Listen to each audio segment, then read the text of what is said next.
I will give an example from my own life. When I was in middle school and high school, we had one teacher, and his classroom only had old-fashioned one-arm desks that are designed only for right-handed people.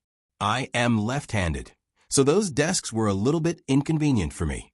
Being left-handed does not really count as a disability, and I never really felt significant inconvenience and barriers because of being left-handed, but a classroom having only right-handed desks, without a single left-handed desk, can be seen as a manifestation of a strong demand for conformity. After all, how hard or costly can it be to manufacture or to procure a few left-handed desks? Will having a few left-handed desks in the classroom inconvenience or offend the right-handed majority?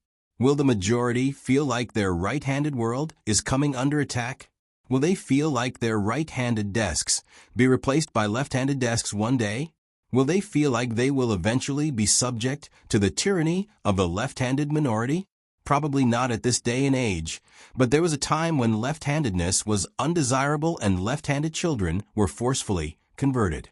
Left-handedness was in fact seen as a deviance and is still a taboo in some cultures.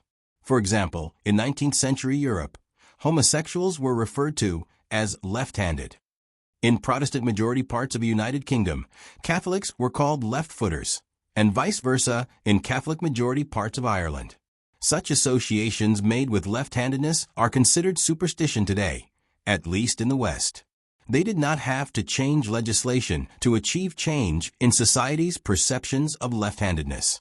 The issue just resolved by itself over time, but we still live in a world designed for the right-handed majority, as most tools and machinery, from scissors and knives to saws and guns, are made for right-handers. In fact, some power tools are extremely difficult and even potentially dangerous for left-handers to use. In Martin Luther King's terms, there was a change in the hearts of men, but without a change in legislation, without a change in the habits of men. This is actually the opposite of the situation the so-called disabled people are facing now. Disability laws and special education laws may have changed the habits of men, but this change has been superficial and has not been accompanied by a change in the hearts. We cannot talk about a change in the hearts when so-called disabled people are seen and treated as unwanted burdens, and when the legislation that is meant to protect so-called disabled people is itself rooted in a conformity-based and deficiency-based mentality.